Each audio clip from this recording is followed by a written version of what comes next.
রাহাত উত্তম আরবাজের আয়োজনে শুক্রবার দিনব্যাপী খানপুর বরফকল মাঠে অনুষ্ঠিত হয় নয়ন ও রনি স্মৃতি ক্রিকেট টুর্নামেন্ট। এতে বাগানবাড়ির ৬টি দল অংশ নেয়। ফাইনাল সহ ১৩টি ম্যাচ অনুষ্ঠিত হয়। চ্যাম্পিয়ন হয় অল স্টার্স, রানার আপ ক্রীড়া সংসদ।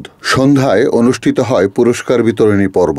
এতে প্রধান অতিথি ছিলেন সাদনান রায়হান সাকিব, বিশেষ অতিথি মোহাম্মদ আলমগীর হোসেন আলম, সভাপতিত্ব করেন নাদিম ও জনি।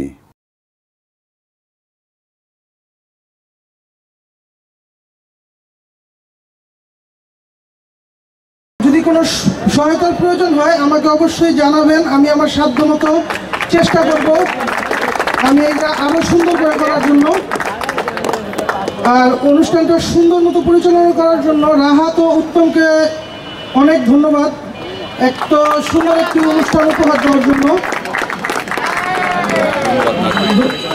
নাদিমকেও ধন্যবাদ, নাদিম সাহেব আমাদের এখানে আনার জন্য ধন্যবাদ। এবং আমি চাইবো যে এই এলাকা ভিত্তিক যাদের বয়স এখনো আছে, যে বাংলাদেশ ক্রিকেটকে রিপ্রেজেন্ট করতে পারবে, তাদের একটু পরিচর্যা ভালো মতো করা হোক।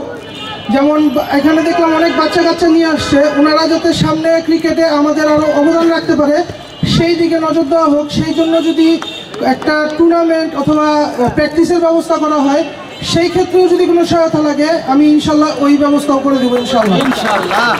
আমরা আরো লোক আছে আমার বাইরে, আজকে সে আসতে পারে নাই, ঢাকায় গেছে, তার জন্য দোয়া করেন যে তারা যে কাজে নামছে জন্য আল্লাহ দিলে শপথ হয়, সবাই দোয়া করেন সেই জন্য সফল হতে পারে যে কাজে নামছে। Report Shahjahan Chowdhury, NAN TV, Narayanganj.